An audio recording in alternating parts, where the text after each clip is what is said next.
السلام علیکم۔ بسم اللہ الرحمن الرحیم۔ حضرت عائشہ رضی اللہ تعالیٰ عنہ فرماتی ہیں کہ ایک مرتبہ نبی کریم صلی اللہ علیہ وسلم اور میرے درمیان کچھ بات ہو گئی تو نبی کریم صلی اللہ علیہ وسلم نے فرمایا، تم ہمارے درمیان کس کو حکیم بناؤ گی؟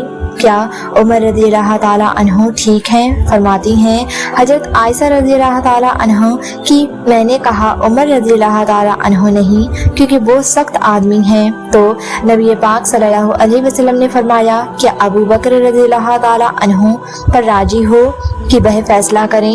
میں نے عرض کیا ابو بکر رضی اللہ تعالیٰ عنہ ٹھیک ہیں؟ نبی کریم صلی اللہ علیہ وسلم نے حضرت ابو بکر رضی اللہ تعالیٰ عنہ کو بلا کر فرمایا، عائشہ ایسی ایسی باتیں کہتی ہیں اور معاملہ کچھ اس طرح ہے۔ حضرت عائشہ رضی اللہ تعالیٰ عنہ روایت فرماتی ہیں کہ میں نے نبی پاک صلی اللہ علیہ وسلم سے یہی کہہ دیا کہ آپ اللہ سے ڈریں اور صرف حق بات کہیں۔ فرماتی ہیں کہ حضرت ابو بکر رضی اللہ تعالیٰ عنہ نے میری ناک پر ہاتھ مارا جس سے میری ناک لہو لہان ہو گئی اور فرمایا، تیرے ماں باپ نہ رہے تو نبی کریم صلی اللہ علیہ وسلم کو کہتی ہے کہ حق بات کہے اور اللہ سے ڈرے۔ آپ صلی اللہ علیہ وسلم جو فرما رہے ہیں کیا وہ حق نہیں ہے؟ حضرت عائشہ رضی اللہ تعالیٰ عنہ فرماتی ہیں کہ میری ناک کے نتنے ایسے ہو گئے جیسے مسکیجے کا نچلا حصہ ہوتا ہے۔ نبی پاک صلی اللہ علیہ وسلم نے جب یہ ماجرا دیکھا تو فرمایا، اے ابو بکر ہم نے تو تمہیں اس لیے نہیں بلایا تھا۔ حضرت عائشہ صدیقہ رضی اللہ تعالیٰ عنہ فرماتی ہیں کہ گھر میں کھجور کی ایک سوکھی ٹہنی پڑی ہوئی تھی۔ حضرت ابو بکر نے وہ اٹھائی اور مجھے جرب لگانا شروع کر دی۔ میں بھاگ کر نبی کریم صلی اللہ علیہ وسلم کی کمر سے لپٹ گئی، حتیٰ کہ آپ صلی اللہ علیہ وسلم نے فرمایا، قسم ہے تمہیں ابو بکر جو اب تم نے مارا تو ہم نے تمہیں اس لیے تو نہیں بلایا تھا۔ پھر جب حضرت ابو بکر رضی اللہ تعالیٰ عنہ تشریف لے گئے تو حضرت عائشہ رضی اللہ تعالیٰ عنہ نبی کریم صلی اللہ علیہ وسلم سے دور جا کر کھڑی ہو گئیں۔ آپ رسول اللہ صلی اللہ علیہ وسلم نے فرمایا، میرے قریب آ جاؤ، تو حضرت عائشہ رضی اللہ تعالیٰ عنہ نے انکار کر دیا۔ آپ صلی اللہ علیہ وسلم نے مسکراتے ہوئے فرمایا، ابھی تھوڑی دیر پہلے تو بڑے زور زور سے میرے کمر سے لپٹی تھی۔ ازواج مطہرات رضی اللہ تعالیٰ عنہم کے ساتھ نبی مکرم صلی اللہ علیہ وسلم کے جو بھی واقعات اور معمولات پیش آئے دراصل وہ امت کے لیے ایک سبق ہیں کہ ہم ان حکایتوں سے زندگی گزارنے کے صحیح طریقے اور آداب سیکھیں۔ سیدہ عائشہ بنت ابو بکر رضی اللہ تعالیٰ عنہ رسول اللہ صلی اللہ علیہ وسلم کی زوجہ ہیں۔ آپ رضی اللہ تعالیٰ عنہ کو ام المومنین کے خطاب سے یاد کیا جاتا ہے۔ رسول اللہ صلی اللہ علیہ وسلم بعد عہدہ خلفائے راشدین میں آپ کی شخصیت بہت نمایاں نظر آتی ہے۔ آپ رسول اللہ صلی اللہ علیہ وسلم کی وفات کے بعد 47 سال حیات رہیں اور یہ تمام بعرصہ جس میں ابتدائی مسلم فتوحات ہوئی، مختلف ممالک مملکت اسلامیہ میں داخل ہوئے۔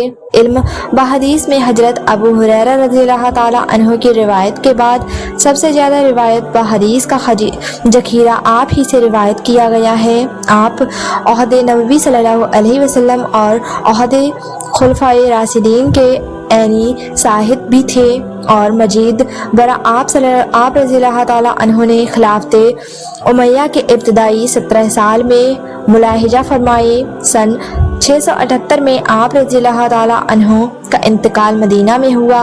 آپ کے مناقب فضائل کثیر ہیں جن سے آپ رضی اللہ تعالیٰ عنہ کی عظمت اور شان جلالت مسلم خواتین پر نمایاں ہے۔ آپ رضی اللہ تعالیٰ عنہ رسول اللہ صلی اللہ علیہ وسلم کی وفات کے بعد 47 سال حیات رہیں۔ حضرت امیر معاویہ رضی اللہ تعالیٰ عنہ کی خلافت کے اب آخر سال حضرت عائشہ رضی اللہ تعالیٰ عنہ کی حیات مبارکہ کے اواخیر سال سن 58 ہجری مطابق 678 میں جب آپ کی عمر 67 سال کے قریب تھی کہ ماہ رمضان 58 ہجری جولائی 678 میں علیل ہو گئی اور چند روز تک عالل رہی۔ کوئی حال پوچھتا تو فرماتی اچھی ہوں۔ جب آپ رضی اللہ تعالیٰ عنہ کی وفات کا وقت قریب آیا تو فرمانے لگی، کاش میں پیدا ہی نہ ہوئی ہوتی، کاش میں ایک درخت ہوتی کہ اللہ کی پاکی میں رطب اللسان رہتی اور پوری طرح اپنی ذمہ داری سے सुबकदोश हो जाती, काश मैं मिट्टी का एक ढेला होती, काश अल्लाह ताला मुझे पैदा ना फरमाता, काश मैं ज़मीन की बूटियों में से कोई बूटी होती और काबिल जिक्र सैन होती। ईसा बिन दिनार कहते हैं कि मैंने अबू जाफर रज़ियल्लाहु ताला अन्हु से पूछा कि इन तमन्नाओं से क्या मुराद थी। कहने लगे, उम्मुल मोमिनीन इन तमन्नाओं से दुआ में तौबा का वसीला इख्तियार फरमा रही थी। ये तमाम तमन्नाएं आप कसर नफ्सी से फरमा रही थी, हालांकि आप अजल से उम्मुल मोमिनीन के खिताब से सरफराज हुई हैं। इस्माइल बिन कैस कहते हैं कि वक़्त वफ़ात हज़रत आयशा रज़ियल्लाहु ताला अन्हा ने वसीयत फरमाई कि मैंने रसूलुल्लाह सल्लल्लाहु अलैहि वसल्लम के बाद नई नई बातें इख्तियार कर ली थीं, लिहाजा मुझे नबी सल्लल्लाहु अलैहि वसल्लम की आवाज़े मुतहरात के पास दफन करना यह अपने कसर नफ्सी में फरमाया था। जकबान जो आपके ग़ुलाम थे कहती हैं कि आप अलील हुई तो मैं इजाज़त हासिल करके हज़रत आयशा रज़ियल्लाहु ताला अन्हा के पास गया। आपके सराहने आप रज़ियल्लाहु ताला अन्हा के भतीजे अब्दुल्लाह बिन अब्दुल रहमान थे। मैंने कहा, आप रज़ियल्लाहु ताला अन्हा के पास अब्दुल्लाह बिन उस्मान रज़ियल्लाहु ताला अन्हा आना चाहते हैं। उस वक्त आप दुनिया सुधारने वाली थी। बोली, इब्ने अब्बास को ना आने दो, उस वक्त मुझे उनकी और उनकी तारीफ़ों की ज़रूरत नहीं। जकबान ने कहा, उम्मुल मोमिनीन इब्ने अब्बास आपके एक नेक साले फरजंद हैं। आप रज़ियल्लाहु ताला अन्हु को सलाम रुखसत करने आए हैं। बोली, अच्छा तो अगर तुम चाहो तो उन्हें बुला लो। आखिर मैंने उन्हें बुला लिया। इब्ने अब्बास रज़ियल्लाहु ताला अन्हु ने आते ही आप रज़ियल्लाहु ताला अन्हु को सलाम किया और बैठ गए और बोले, बसारत हो। बोली, किस चीज़ की। कहने लगे, आपकी, जो आप रज़ियल्लाहु ताला अन्हु के और मोहम्मद सल्लल्लाहु अलैहि वसल्लम की और दीगर अहबाब की मुलाकात के दरमियान में है। बस जिस्म से रूह निकलने की देर है, आप उनसे जाकर मुलाकात करेंगी। आप सल्लल्लाहु अलैहि वसल्लम की इंतहा लाडली बीवी थी। रसूलुल्लाह सल्लल्लाहु अलैहि वसल्लम पाकीज़ा चीज़ से ही मोहब्बत किया करते थे।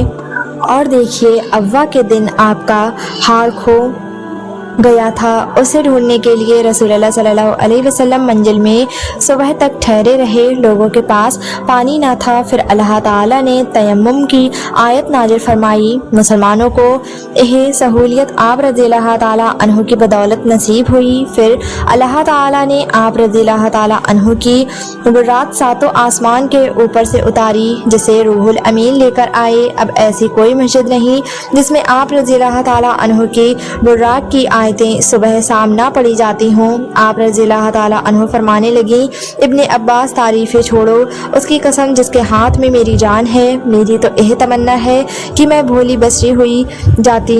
ताबे इब्ने अबी अतीक हज़रत आयशा रज़ियल्लाहु ताला अन्हु के पास गए, जबकि वो अलील थी। बोले, उम्मुल मोमिनीन कैसी तबीयत है? मेरे माँ बाप आप पर कुर्बान हों। फरमाने लगी, अल्लाह की कसम यह मौत है। उबैद बिन उमैर ताबी कहते हैं कि आप रज़ियल्लाहु ताला अन्हु ने वसीयत फरमाई कि मेरे जनाजे के पीछे आग लेकर ना जाना और मेरी मैयत पर सुर्ख मखमली चादर ना बिछाना। अपने गुलाम जकबान को आज़ाद करने की वसीयत की थी। उम्मुल मोमिनीन हज़रत आयशा रज़ियल्लाहु ताला अन्हु ने मंगल 17 रमज़ान 58 हिजरी बा मुताबिक 13 जुलाई 778 की सबको इस दारे फ़ानी से आलमी वक़ा को लब्बैक कहा। आप रज़ियल्लाहु ताला अन्हु की वफ़ात की खबर अचानक ही तमाम मदीना मुनव्वरा में फैल गई और अंसार मदीना मुनव्वरा अपने घरों से निकल आए। जनाजे में हुजूम इतना था कि लोगों का बयान है कि रात के वक्त इतना मजमा कभी नहीं देखा गया। बाज औरतों का अज़दहाम देखकर रोज़े ईद के हुजूम का गुमान गुजरता था। आप रज़ियल्लाहु ताला अन्हु की मुद्दत हयात शमसी साल के एतबार से 64 साल और कमरी साल के एतबार से 66 साल 11 माह थी। नमाज जनाजा हज़रत अबू हुरैरा रज़ियल्लाहु ताला अन्हु ने पढ़ाई और आपकी तजबीन और तदफीन सब में ही अमल में आई। हज़रत अबू हुरैरा रज़ियल्लाहु ताला अन्हु उन दिनों मदीना मुनव्वरा के कायम मकाम अमीर थे, क्योंकि मरवान बिन हकम मदीना मुनव्वरा में मौजूद ना थे। वो उम्रा के लिए मक्का मुकर्रमा गए हुए थे और मदीना मुनव्वरा में हज़रत अबू हुरैरा रज़ियल्लाहु ताला अन्हु को अपना नायब और कायम मकाम अमीर बनाकर गया था। वक्त तदफीन आप रज़ियल्लाहु ताला अन्हु की कब्र अतहर की चारों तरफ एक कपड़े से पर्दा कर दिया गया था ताकि आप रज़ियल्लाहु ताला अन्हु के एहतराम में कोई कमी वाक़ई ना हो। आप रज़ियल्लाहु ताला अन्हु की कब्र अतहर में आपके भांजो भतीजा यानी जनाब कासिम बिन मोहम्मद बिन अबू बकर, हजरत अब्दुल्लाह बिन जुबैर रज़ियल्लाहु ताला अन्हु, अरबाह बिन जुबैर, अब्दुल्लाह बिन मोहम्मद बिन अब्दुल रहमान बिन अबू बकर ने कब्र अतहर में उतारा। सब बुध में तहज्जुद के वक्त तदफीन अमल में आई उम्मुल मोमिनीन हजरत उम्मे सलमा बिनते अबी उमैया रज़ियल्लाहु ताला अन्हु लोगों की आहो फगा सुनकर बोली, आयशा रज़ियल्लाहु ताला अन्हु के लिए जन्नत वाजिब है कि वो हजरत सल्लल्लाहु अलैहि वसल्लम की सबसे प्यारी बीबी थी। इमाम अबू दुर्दा तयालसी ने उम्मुल मोमिनीन उम्मे सलमा हिंद बिनते अबी उमैया का कौल नकल किया है कि जब उन्हें हजरत आयशा रज़ियल्लाहु ताला अन्हु की वफ़ात की खबर मालूम हुई तो वो बोली, अल्लाह उन पर रहमत भेजे कि अपने बाप के सिवा वह आप सल्लल्लाहु अलैहि वसल्लम को सबसे ज़्यादा महबूब थी। उबैद बिन उमैर तावई कहते हैं कि एक शख्स ने मेरे वालिद से पूछा, लोगों ने उम्मुल मोमिनीन का क्या गम किया? बोले, आप रज़ियल्लाहु ताला अन्हु की वफ़ात पर हर वो गमगीन था जिसकी आप माँ थीं। या अल्लाह हम सबके गुनाहों को माफ़ फरमा और सहाबा इकराम के नक्शे कदम पर चलने की तौफीक अता फरमा, आमीन। प्यारे दोस्तों, जाने से पहले वीडियो को लाइक, शेयर और सब्सक्राइब जरूर कर दीजिएगा। तब तक के लिए अपना बहुत सारा ख्याल रखें, दुआ में याद रखें। अल्लाह हाफिज़।